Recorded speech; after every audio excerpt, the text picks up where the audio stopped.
Il est là. Alléluia. Vous savez que cette Bible est la parole de Dieu. Amen. Qu'elle est la vérité. Alléluia. Je me rappelle qu'une fois, j'étais appelé ici pour prier pour un messie qui était à l'hôpital américain. Et après, je suis qu'il était le deuxième homme dans son pays. Après le président, c'était lui. Il était le président de la Suprême Cour du Congo. Je me rappelle qu'il était malade ici, il avait un cancer. Et je lui disais, Monsieur Bitinou, la Bible, la parole de Dieu est la vérité. Amen. Et il me disait, qu'est la vérité? C'est un homme qui connaissait bien les mots. C'est un homme un écrivain, quoi. Et ces mots qu'il disait comme ça, qu'est la vérité? Ça veut dire, n'a pas d'autre vérité. Amen, n'a pas d'autre vérité. La vérité, elle est là. Et c'est tellement vrai, mon frère, que si ça n'était pas la vérité, ça n'existait plus. Parce qu'il existe depuis toujours des hommes et des femmes qui étudient cette parole pour la nier. Ils l'étudient d'une façon approfondie pour la nier. Ils essayent de nier tout ça. Donc si ça a été un mensonge, ça n'existait plus du tout. Alléluia. Et dans le livre de Matthieu, chapitre 4, au verset 4, si tu as ta Bible, tu peux l'ouvrir.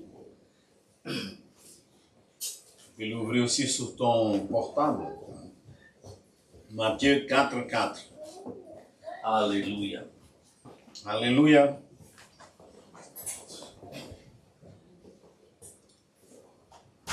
Donc, ces passages, c'est les passages que nous, on connaît, où Jésus est amené à le désert pour le diable lui-même, pour le tenter. Après 40 jours, la Bible dit au verset 3, Jésus a eu faim. Et puis le diable dit, si tu es vraiment le Fils de Dieu, fais que ces pierres-là se transforment en pain. La Bible dit que Jésus avait faim. Après passer 40 jours et 40 nuits sans manger. Alors, verset 4, Jésus répondit. L'Écriture déclare, l'homme ne vivra pas de pain seulement, mais de toute parole que Dieu prononce. Amen. Alléluia. Alléluia. Alléluia. Alléluia. Vous savez, une fois, j'ai vu, il y a eu à Haïti, il y a eu un tremblement de terre. Et depuis 2 semaines à peu près, les pompiers, les gens qui sont des gens qui sont là-bas pour essayer de trouver des gens dans des écombres, ils ont trouvé un homme. Et cet homme, il y a eu une paroi qui est tombée sur son bras et a coupé son bras. Il est resté là-bas 2 semaines après avec les bras coupés. Et ça, j'ai vu à la télé, ces reportages. Et quand il n'avait pas de nourriture, il n'avait pas de l'eau, 2 semaines sans les bras. Et quand les pompiers l'ont trouvé, il était parfait, il était magnifique, n'avait pas d'infection, même les bras coupés. Ça était bien cicatrisé. Et il était super content, très bien. Et les gens ont demandé, les reporters, mais comment ça se passe? C'était dans les écombres pendant 2 semaines. Ton bras était coupé, n'a même pas d'infection, ça a bien cicatrisé. Et alors, il a dit la suivante phrase, ça m'a beaucoup touché. Qu'est-ce que c'est la chair devant un esprit fort? Alléluia. Et cet esprit se nourrit de la parole de Dieu. Amen. Vous savez, mon frère, la Bible, elle est claire. Nous sommes 3 en 1. Amen. Il y a beaucoup de gens qui ne croient pas à ça, beaucoup de gens qui prêchent au contraire. Ils disent que nous sommes que 2, corps et l'âme. Mais non, la Bible dit qu'on est les corps physiques. On a un âme qui sont la pensée, les sentiments, la façon comme on va se relationner avec le monde, mais on est un esprit. Et la Bible dit que l'esprit, c'est le vrai homme. Quand Dieu a fait l'homme, il a créé le corps physique, après il souffle dans la narine des hommes. Donc là, c'est pour ça que la Bible dit qu'on était créé à l'image et ressemblance de Dieu. Et la Bible dit que Dieu est un esprit. Amen. Donc nous sommes à image et similitude de Dieu en tant qu'être spirituel. Dans notre esprit, nous avons un esprit. La Bible dit que quand l'esprit sort du corps, le corps est mort. Et cet esprit qui est en moi et en toi se nourrit de cette parole. Amen. Alléluia. Alléluia. Nous avons besoin de cette parole. Gloire à Dieu. Et le plus intéressant, mon frère et ma soeur, c'est que beaucoup de gens, et même des gens qui connaissent la Bible, je connais pas mal de gens qui connaissent bien la Bible, même plus que moi, mais ils connaissent la Bible en tant qu'un livre, l'écriture, la lettre. Ils n'ont pas l'esprit. Il y a beaucoup de monde qui ont une relation avec ces livres matériels, en disant comme ça, c'est une relation et qu'il connaît la parole, mais ça n'a pas d'esprit. Et la Bible même, elle dit que la lettre tue, et l'esprit vivifie. Donc c'est important je me rappelle qu'au Brésil, il y avait un pasteur qui disait, la Bible c'est l'unique livre que quand on lit, l'auteur est avec nous, Allez. le Saint-Esprit. Amen. Donc, pour qu'on puisse avoir la révélation de cette parole, et pour qu'elle puisse être une parole vivante en nous, il faut que ça passe par l'esprit. Notre esprit a besoin de cette parole pour être nourri. Amen. Amen. Amen. C'est très important. Et c'est elle qui nous soutient. C'est la parole de Dieu qui nous soutient dans toutes les difficultés. Amen. L'exemple que le pasteur a donné, quand il était petit, un adolescent avec son grand-père, là-bas dans un fleuve où le Coran est contraint. Mais là, j'ai beaucoup aimé. J'ai pas connu ton grand-père. Je pense qu'il est déjà parti, non? Ouais. Par contre, ça, c'était un homme. Ouais. Alléluia. Ça, c'est un homme. Un vrai homme. Là, tout est au contraire. Il pouvait lâcher, n'est-ce pas? Mais il savait qu'il pouvait vaincre ça. Il t'incentiver à faire la même chose. Il t'enseignait ça. Vas-y, vas-y, ne désiste pas. Vas-y, vas-y. Ah, wow. Ça, c'est... Et vous savez que dans le monde spirituel, c'est de la même façon. Il y a beaucoup de gens qui croient à la parole de Dieu, mais ils lâchent. Pourquoi? Parce qu'ils essaient une fois, deux fois, trois fois, quatre fois, cinq fois, ils désistent. Ici, dans cette ville, il y a un exemple superbe. Si vous montez à la Tour Eiffel, au troisième étage de la Tour Eiffel, vous allez voir que là-bas, il y a une statue de Thomas Edison. Est-ce que quelqu'un a déjà grimpé là-bas, au troisième étage? Tu as vu? Oui. Il y a... C'est Thomas Edison avec... Avec l'auteur de la Tour Eiffel, Oui. c'est Gustave Eiffel. Donc, il y a Gustave Eiffel, Tout petit, et grand américain. sa fille à côté de Gustave Eiffel, la fille de Gustave Eiffel qui était avec lui tout le temps, et Thomas Edison. Donc, le troisième étage de la Tour Eiffel, c'était le bureau d'Eiffel. Il recevrait des gens là-bas. C'est magnifique ça. Et la première fois que Thomas Edison est venu en France, c'est là-bas qu'il a grimpé. Il était avec Eiffel. Et Thomas Edison, c'était l'homme qui a inventé l'ampoule. Mais tu sais combien de fois il a essayé? Il n'a pas réussi. Il y a des bibliographes de lui qui disent que c'est 4999 fois. Oh là là. Il y a un autre qui dit que c'était 2999 fois. En effet. Est-ce que toi et moi, on allait faire ça jusqu'à... Et quand il a réussi à trouver la solution, et vous savez, lui, avant lui, et lui jamais été à l'université Thomas Edison. Il n'était pas un homme qui est arrivé à l'université. Et avant lui, beaucoup d'autres ont essayé de trouver la solution, n'ont pas trouvé. Avec des hommes qui avaient PhD, des grands physiciens, mathématiciens, mais n'a pas trouvé. Et lui, il a dit, je trouve la solution. Et un homme très riche a financé toute sa recherche. Il a dit, dans 6 mois, je trouve la solution. 6 mois est arrivé, pas de solution. Et là, les journaux commencent à écrire qu'il est un charlatan. Ah, il est en train de tromper les messieurs qui a donné l'argent et tout. Il a continué, il a trouvé la solution. Wow. Minimum de 1980 tombés. C'est comme s'il était en train de faire un examen et 2999 fois, il a eu un 0.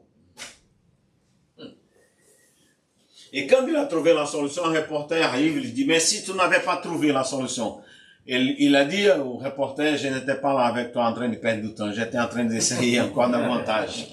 Alléluia. Alléluia. Mais tu sais que quand il était petit, l'école lui a envoyé à sa maman, ils ont envoyé une lettre à sa maman. Et quand il arrive à la maison, Thomas Edison ne savait pas encore lire, il donne cette lettre à sa maman.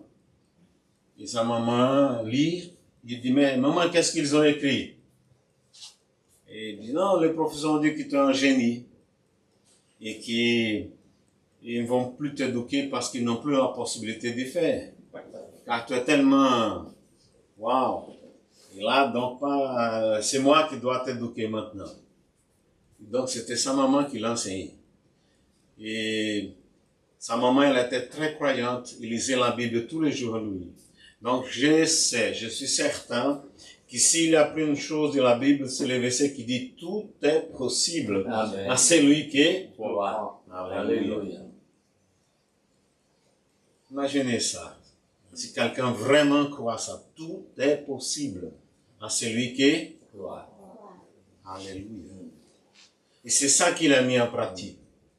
Quand sa maman est morte, donc il était allé à la maison de sa maman et il ouvre un truc là-bas et il trouve la lettre. La vieille lettre. Il ouvre. Il n'a jamais lu cette lettre. C'est au moment qu'il va lire si sa maman était morte. Et la lettre était écrite. Ton fils, c'est un bête. Il n'a pas la possibilité d'apprendre. Nous n'allons pas perdre de temps avec lui. Reste avec lui. Mais elle n'a pas lu ça à son enfant. Elle a dit qu'il était un génie. Alléluia. Amen. Alléluia. Alléluia. Donc, quand on croit cette parole, mon frère, elle marche. Amen. Moi, je dis toujours, pourquoi encore aujourd'hui, plus de 2000 ans, Jésus est mort. On s'y rappelle de cet homme. Pourquoi on parle tellement de Jésus? Jésus n'avait pas d'argent. Il n'était pas un homme riche, très riche. Il pouvait être. Parce que nous savons qu'ici, en France, mais un peu partout dans le monde, il y a des hommes très riches, tout simplement en faisant des pains. Bon, Jésus a pris quelques miettes et en transformé des pains. N'est-ce pas? Alléluia. Il a multiplié des poissons. Il a pris de l'eau. Ici, il y a beaucoup de gens qui sont très riches en vendant du vin. Donc, il a pris de l'eau et a transformé les meilleurs vins. Donc, il pouvait être énormément riche. Mais, bon, c'est pas pour ça qu'on se rappelle de lui. Amen. Bah, il n'avait pas non plus une armée. Hein?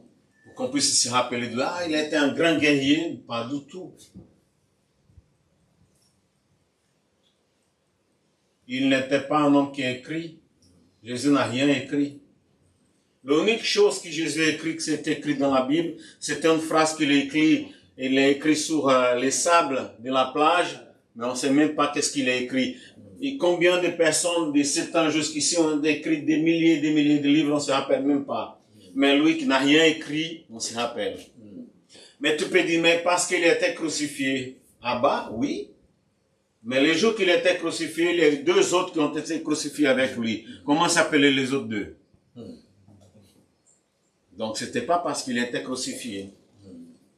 Et pourquoi Encore aujourd'hui, on se rappelle de cet homme et on parle tellement de lui. Et pourquoi il est tellement persécuté encore jusqu'à aujourd'hui, surtout ici dans cette nation. Maintenant, ici, il n'y a pas de persécution en relation à Jésus, il y a beaucoup. Beaucoup. Parce qu'ici, l'effet qu'une personne puisse avoir la foi est mal vu. Est mal vu. C'est comme si tu étais un ignorant. Quelqu'un qui ne sait même pas lire. Quelqu'un qui a eu le cerveau lavé. Qui est dominé, etc., etc. C'est ça. Donc ça, c'est la persécution. Alors, c'est pas pour ça non plus. Il n'était pas riche, il n'était pas un guerrier, il n'avait pas une armée, il n'a rien écrit. Non, mais c'est crucifié, c'est pas le cas, parce que les autres deux ont été crucifiés, et 10 milliers ont été crucifiés, on ne sait même pas. Et pourquoi? Parce qu'il a fait des miracles. D'autres hommes ont fait des miracles aussi. Si tu prends la Bible, tu verras. Mais parce qu'il a ressuscité, tu sais que la Bible dit que les jours qu'il a ressuscité, des milliers ont ressuscité aussi. C'est écrit dans la Bible. Est-ce que tu as déjà vu? Alléluia. C'est pas pour ça. Et pourquoi? Je peux te répondre. Parce que lui, seulement lui peut sauver une personne. Il n'a pas de salut dehors de Jésus. Et lui-même, il dit, celui qui prend de mon pain et mon sang, il vivra avec moi, il aura la vie. Et combien de personnes, moi, je suis le premier à dire ça, parce que je me rappelle qu'on n'avait pas la foi. Aujourd'hui, je me suis rappelé, ça fait 26 ans, 11 septembre de 2000, c'est le jour que je suis né de nouveau. Et si tu me demandais à cette époque-là si je croyais à Jésus, si je croyais à Dieu, certainement j'allais dire non. J'étais un scientifique carré, tout. Et j'étais en train de mourir d'un infarctus. Quand quelqu'un a prié pour moi, et là j'ai senti le moment que Jésus est rentré dans mon cœur, et ça m'a changé à jamais. Seulement lui peut faire ça. Seulement lui a la vie. C'est pour ça que dans le livre de 1er de Jean, au chapitre 5, c'est écrit, celui qui a le Fils a la vie. Amen. Amen. Qui n'a pas le Fils n'a pas. C'est lui l'unique, n'a pas d'autre. Alléluia. Alléluia. Il est le sauveur du monde. Alléluia. N'a pas d'autre, il n'aura pas d'autre. C'est pour ça qu'on se rappelle de lui. Alléluia. C'est pour ça qu'il y a des gens qui, avant, ne croyaient pas, d'un moment à l'autre, il est transformé. J'ai déjà vu tellement de transformations comme ça. Alléluia. Alléluia. Vous savez, avant-hier, nous avons fait un culte dans notre église à Tours. Et là, j'ai dit, bon, on va faire ici. Je vais essayer d'imposer les mains sur tous ceux qui veulent prier pour guérison. Parce que le don de guérison, c'est un don biblique. Il est écrit dans la Bible et ça peut être transféré. Amen. Amen. Donc aujourd'hui, en venant ici, une sœur m'a écrit. Je vais ouvrir ici, je vais vous lire ça. C'est pour ça que c'est magnifique. Bonjour, pasteur. Je suis la servante Chantal. Je fais partie de l'intercession et je suis responsable du protocole. Je viens par ce billet rendre grâce à Dieu pour la prière de jeudi. J'avais une carie aux dents, entre deux dents, qu'il fallait retoucher tous les 6 mois. Et aujourd'hui, le Saint-Esprit m'a dit, va regarder ta dent au miroir. Et je constate que la carie a disparu. Alléluia. Alléluia. Je ne trouve même pas quel mot dire pour vous remercier, ainsi que le Seigneur Dieu soit loué au plus haut des cieux. Amen. Gloire à Dieu. Alléluia. Amen. Amen. Donc, mon frère, moi je dis toujours l'humanité, mais surtout la France, n'a besoin que de Jésus. Mais c'est pas une religion non plus, parce qu'il y a des gens qui pensent que Jésus est une religion. Il y a des gens qui pensent que Jésus appartient à une religion. Il n'a jamais dit ça. Dans la Bible, c'est pas écrit ça.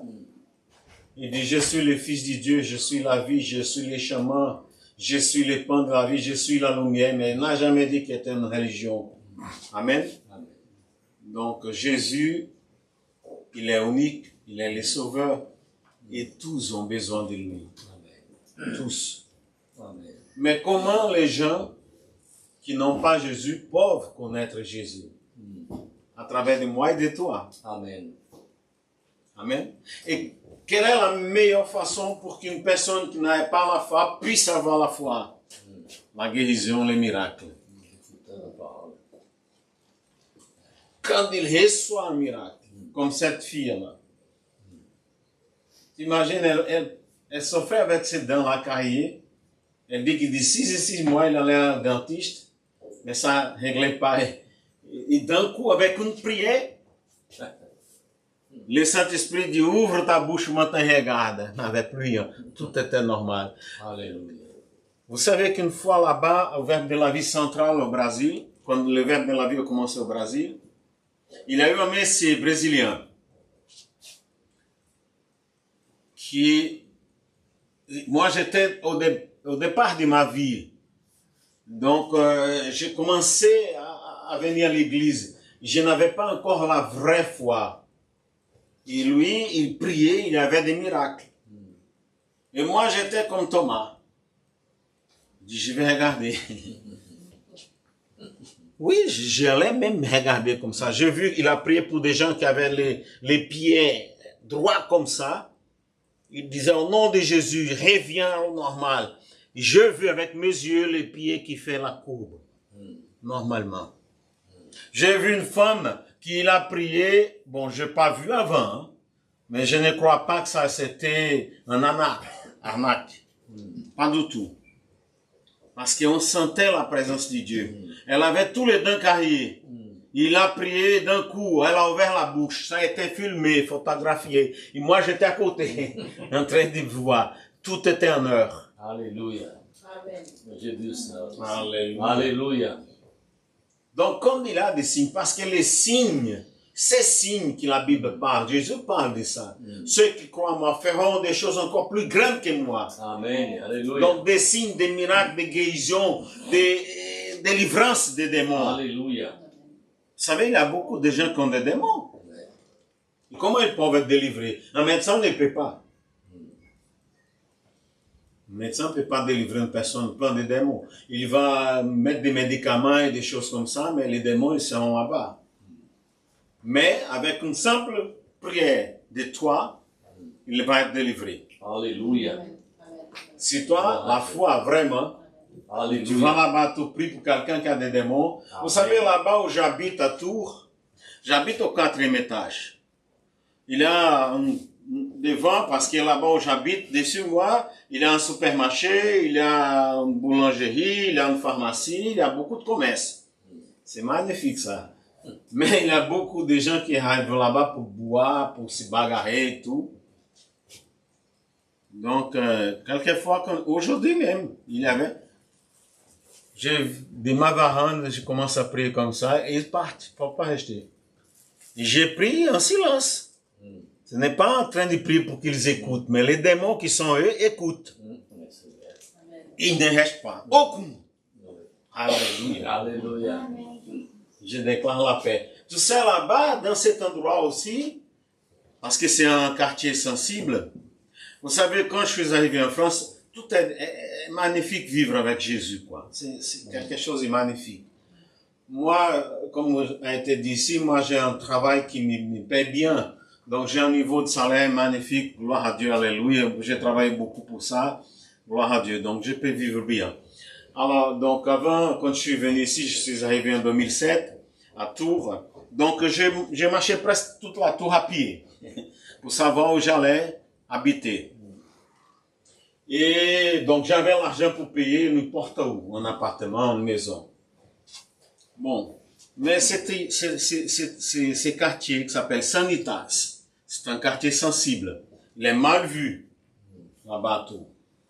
Et un soir, je suis allé dans la maison d'une soeur qui m'a invité pour dîner avec elle. Je sors à pied. Là-bas, il y a une entrée de ce quartier. Il s'appelle le portal de Sanitas. Et quand je m'approche, il avait un messier habillé avec une robe immense, tout blanche. Il dit bonsoir. Bonsoir. Il dit comment vous vous appelez? Je dis Fernando. Il m'a dit moi aussi je m'appelle Fernando. Sois les bienvenus au Sanitas. D'accord, bye bye. Après je dis mais c'est bizarre. J'ai dit donc c'est là que Jésus me veut. Dans ce quartier. Parce que j'ai trouvé que ça c'était un signe. Vous savez ça fait, je suis arrivé en 2007, ça va faire bientôt 20 ans que je suis là. Jamais c'est s'est répété, jamais. Quelqu'un là-bas au Sanitas, ça fait 20 ans que j'habite là-bas, et qui me dit, sois les bienvenus. Que cette fois, j'ai entendu que c'était un signe de Dieu. Mais c'est ici que je dois m'installer. Alors, mais là-bas où j'habite, en bas, j'ai vu des trafiquants de drogue. Il y avait beaucoup. Et je dis, mais la police ne voit pas ça, quoi. C'est quoi ça? Et un jour, j'ai dit, mais j'ai la solution, moi. Je vais prier. J'ai pris mon autorité dans les mondes spirituels, ils ont disparu de là jusqu'à aujourd'hui. Et en plus, ça n'a pas tardé, la police a mis des caméras partout. Alléluia. Vous savez, mon frère, c'est ça la parole de Dieu en pratique. Il faut qu'on puisse prendre notre autorité dans les mondes spirituels. L'exercer au nom de Jésus. Et c'est là que les gens vont voir les signes. Parce que les signes, les miracles, les guérisons et tous ces genres de choses-là, pour nous qui ont la foi, nous n'avons plus besoin de ça. Mais la Bible dit que ces signes sont pour ceux qui ne croient pas. Parce qu'ils vont voir, ils vont dire, waouh, ça existe vraiment. Alléluia. Je me rappelle aussi là-bas à Tours, un soir, il avait un frère qui allait beaucoup, mais il allait pour religiosité. Et un jour, c'est un culte que j'ai appelé un culte de guérison. Les gens ont amené une femme qui ne marchait plus. Elle était jaune, une Française blanche. Ça faisait des années qu'elle était comme ça, complètement encourbée en elle-même. Elle ne bougeait pas, elle ne marchait pas. Et les gens l'ont emmenée dans les bras là-bas à l'église. Et là, j'ai prêché la parole. J'ai regardé dans ses yeux, j'ai vu qu'elle avait la foi pour être guérie. Elle était assise comme ça.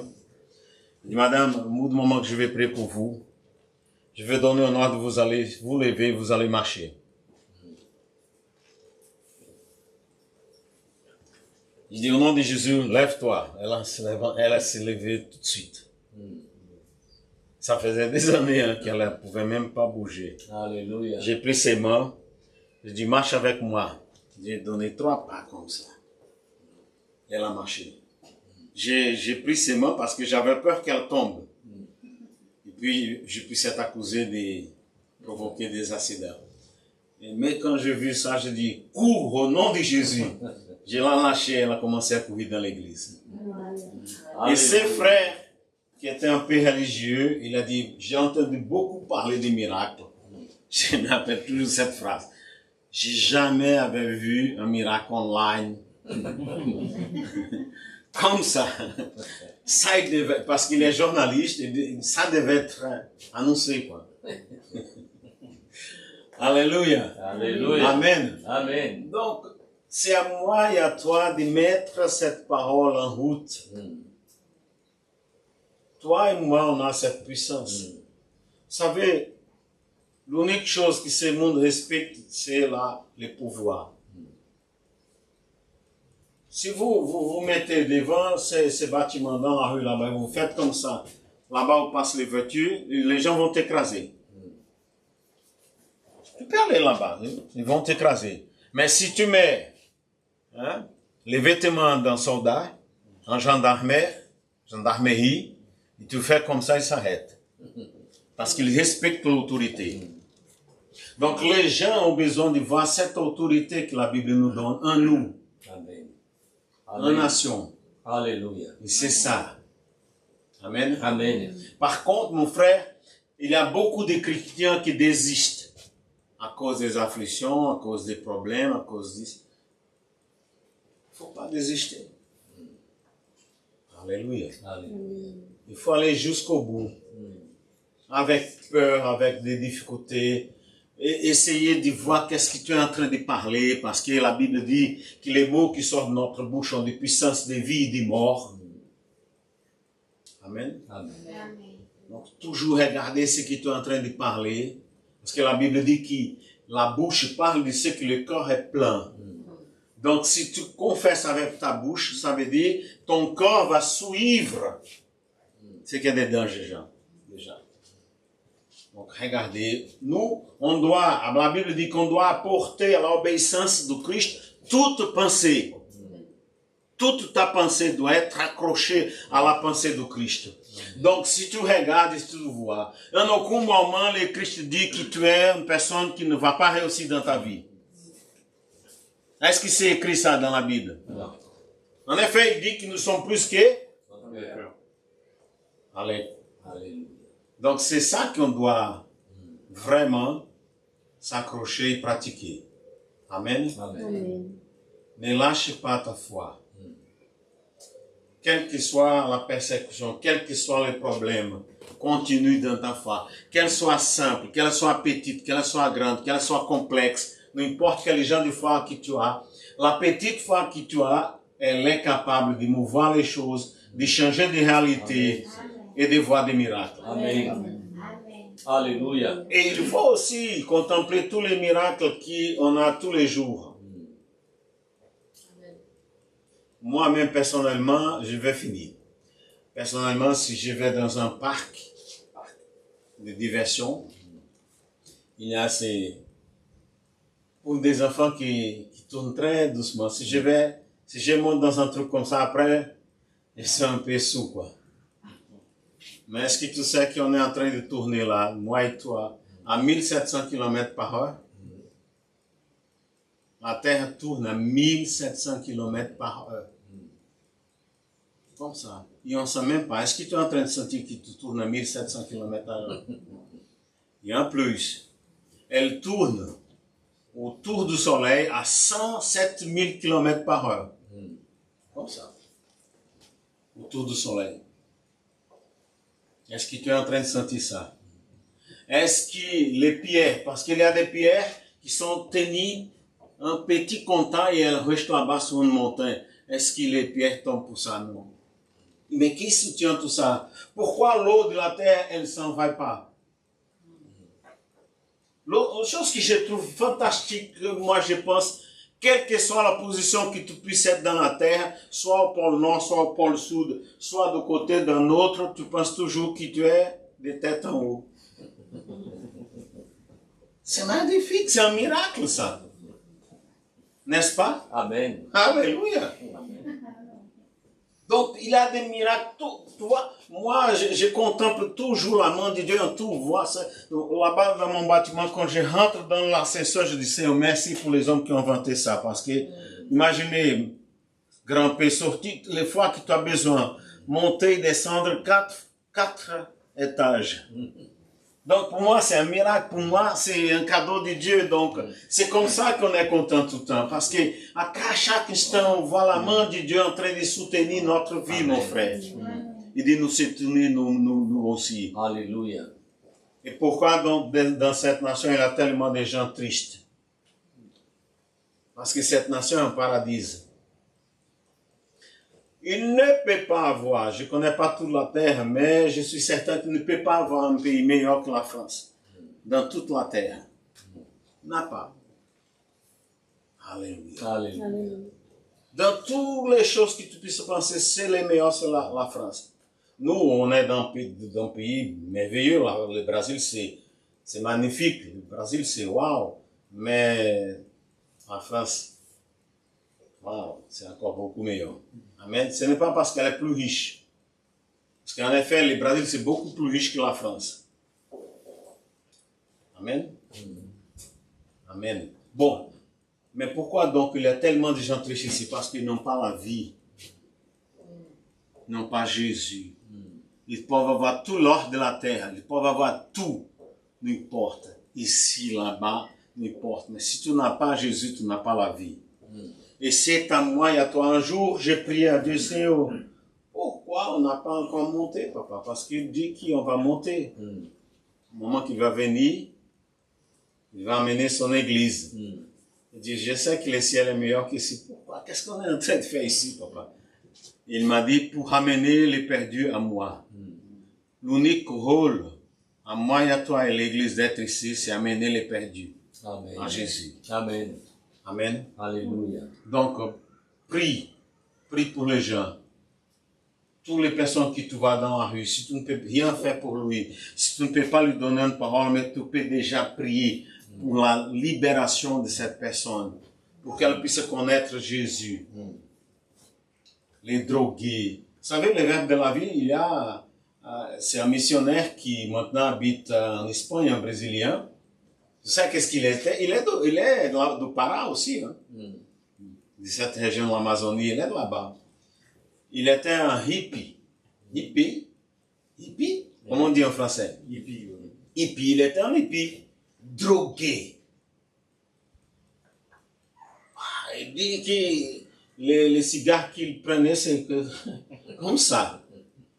Avec des chevaux comme ça. Il ne prenait pas la douche, rien du tout. Et un jour, il y a une fille qui arrive là-bas où ils étaient. Il dit, venez dans une fête qu'on va faire ce soir. Parce que pour un chrétien, pour un protestant, un culte, c'est une fête. Alléluia. Et il a regardé lui et son compagnon, il dit, elle est belle. Hein? On va la prendre là-bas dans la fête. On y va dans cette fête. Elle a donné l'adresse, c'était l'église, quoi. Et c'est là que Jésus l'a pris. Et ça a changé sa vie jusqu'à aujourd'hui. C'est un missionnaire en train de vivre. C'est un grand évangéliste. Alléluia. Tu vois? Gloire à Dieu. Seulement Jésus peut faire ça. Alléluia. Donc, j'aimerais bien finir. Je vais prier pour tous ceux qui veulent opérer dans les dons de guérison. Alléluia. Gloire à Dieu. Il y a beaucoup de versets dans la Bible qui montrent. Je vais montrer qu'un verset pour qu'on puisse comprendre qu'est-ce que c'est l'imposition des mains.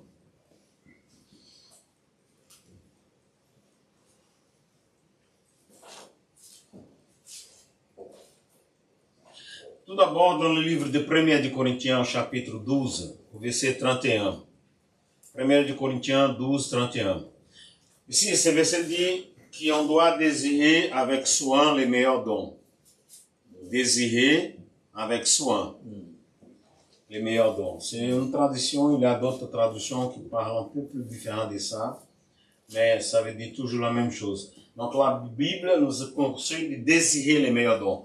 Pourquoi j'opère aujourd'hui dans les dons de guérison? Parce que j'ai désiré beaucoup, je désire davantage. Amen. Mais Amen. ce n'est pas pour que je puisse être connu, j'ai aucun intérêt que je sois connu. Amen. Amen. Pour aider les autres qui ont besoin. Amen. Moi-même, j'étais en train de mourir, j'étais guéri par Jésus.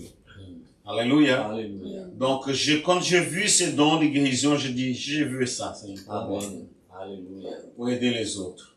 Alléluia. Donc, si tu es ici, et toi aussi, cette même volonté d'aider les autres, ces dons, il est disponible. Et dans le livre d'Hébreux, chapitre 6, Hébreux 6, versets 1 et 2.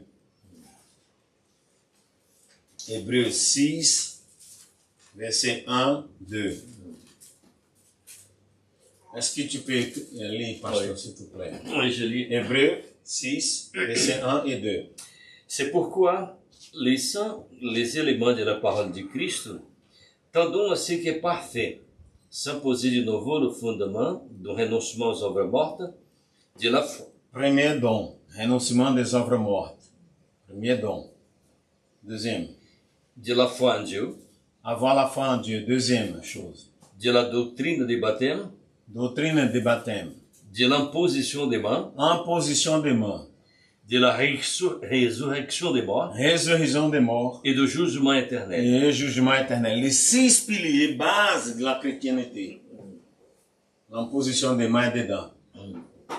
Amen. Amen. Vous savez, donc, une fois, j'étais en train de méditer, de penser, de réfléchir. J'ai dit, j'ai sur la main, sur ma tête, de Pasteur Bod. Pasteur Bod est le fondateur du Verbe de la vie, missionnaire américain. Et là, j'ai pensé, Pasteur Bod est sur l'impulsion du monde de Kenneth Hagin. Vous avez déjà entendu parler de Kenneth Hagin, Oui. un grand homme de Dieu. Même si en France, il est très critiqué un peu partout, mais bon, c'est parce que les gens ne connaissent pas de façon correcte. Bon, je dis, donc il a reçu de Kenneth Hagin. Kenneth Hagin a reçu l'impulsion d'autres grands hommes. Et j'ai reculé. Bon, j'arrive à Jésus. Parce que la Bible montre que Jésus a posé les mains sur les apôtres. Amen. Là, l'onction, elle est transférable. Et l'imposition des mains, c'est une des bases des doctrines chrétiennes. Amen. Amen. Juste, je vous montrer ça, je pouvais montrer beaucoup d'autres versets qui montrent des signes qui arrivent avec, depuis l'Ancien Testament, avec l'imposition des mains, les dons de guérison, etc. Donc là, si tu es là, et tu veux opérer, ça veut dire si tu veux vraiment être au service dans ces dons de guérison, je vais imposer les mains sur toi. Alléluia. Amen. Seulement viens ici. Alléluia. Maintenant, je vais prier pour toi. Alléluia. Gloire à Dieu. Merci Seigneur. Gloire à Dieu. Merci Papa. Merci Père. Merci pour ton onction disponible ici. Alléluia. Et l'unique chose que je veux, Papa, c'est être un instrument dans tes mains. Amen, Seigneur. Et j'obéis ta parole. Alléluia, Seigneur. Alléluia. Alléluia. Merci Seigneur. Merci pour tous ceux qui sont là, qui désirent avec profondeur être au service de ta parole à toi-même. Alléluia. Merci Seigneur, qu'au bout du moment que je les touche, Amen, Seigneur. ils reçoivent les dons de guérison. Amen, Seigneur. Au nom de Jésus, reçois. Alléluia. Rikumaya sigraye, ranamaye korobia shigranaye, reçois. Inomara shukroyanaye. Merci Seigneur. Tu as un cœur très pur. Tu aimes dire vérité, les gens. Tu es une personne qui a beaucoup d'amour pour les autres. Et c'est pour ça que tu vas opérer beaucoup dans ces dons. Robican Sokraya, reçois. Reçois. Merci Seigneur. Et tu granamaye. Et krunamayorobro. Reçois. Reçois. Alléluia. Merci Seigneur. Reçois. Reçois. Alléluia. Merci. Alléluia. Reçois. Reçois au nom de Jésus. Reçois. Reçois au nom de Jésus. Reçois. Tu vas être médecin. Amen. Gloire à Dieu. Reçois au nom de Jésus. Merci Seigneur. Alléluia. How are you doing? C'est fait. Amen. How are you doing? Il manquait. Amen. Reçois ma soeur. Au nom de Jésus. Sois complètement rempli. Alléluia. Robia, Soura, et vos couches. Alléluia. Merci Seigneur. Les noms d'artistes. Merci Seigneur. Reçois. Merci. Voilà. Reçois, ma soeur. Reçois. Alléluia. Au nom de Jésus. Alléluia. Merci. Alléluia.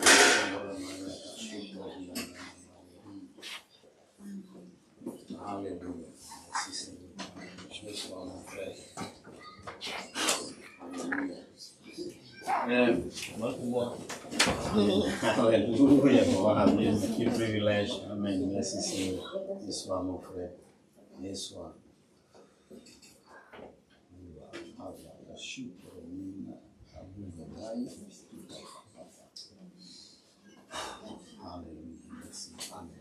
Merci Seigneur.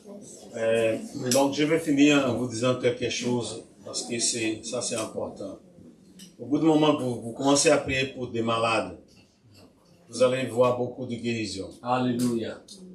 Mais surtout ne s'y gonfle pas. Sache une chose, c'est pas toi qui guéris. Jamais pense que c'est toi. En plus, si tu pries n'a pas de guérison, c'est pas ta responsabilité. Et ce n'est pas parce que tu n'as pas cru. Amen. Il y a des gens qui empêchent la bénédiction d'arriver en elle. Ça, ce n'est pas de ma responsabilité, mais de Dieu, c'est d'elle. Amen. Donc, je vais vous dire ça parce que quelquefois, on prie pour quelqu'un, on ne voit pas les signes. Et on dit, ah, moi, je n'opère pas dans ces dons. La Bible dit que ça, c'est transférable. J'ai prié pour vous. Alléluia. Amen. Amen. Et en plus, Jésus dit, celui qui croit imposera les mains sur les malades, ils seront guéris. C'est Jésus qui dit dans le livre de Marc, au chapitre 16. Amen. Amen. Donc, cette parole, elle est la vérité. Elle n'est pas de mensonge. Et elle marche, elle fonctionne. Mais des fois, on prie, et on ne voit pas la guérison. Bon, c'est pas de ma faute. Moi, quand je prie pour moi, la personne, elle est guérie. Je crois, c'est tout. Je n'ai pas la condition de douter de la parole de Dieu. Parce que moi-même, j'étais guéri. Amen. Donc, si la personne n'est pas guérie, ce n'est pas de ta faute. Ce n'est pas parce que tu n'opères pas dans ses dons. Amen. Ce n'est pas non plus parce que Dieu ne guérit pas. Parce qu'aujourd'hui, il y a des gens qui prêchent que Dieu ne guérit plus. Il y a des gens qui prêchent ça, mais ils ne connaissent pas la Bible. Alléluia. Dieu guérit, mon frère. Amen. Et quand tu vas commencer à voir des guérisons, surtout ne pense pas que c'est toi. Ah, moi, j'ai la puissance, moi, j'ai le pouvoir, moi. Non, c'est pas pour ça. Amen. Amen. Amen. Ne se gonfle pas. Toujours c'est Jésus, c'est pas toi. Alléluia. Alléluia. Que Dieu vous bénisse. Amen. Chaque fois plus. Merci.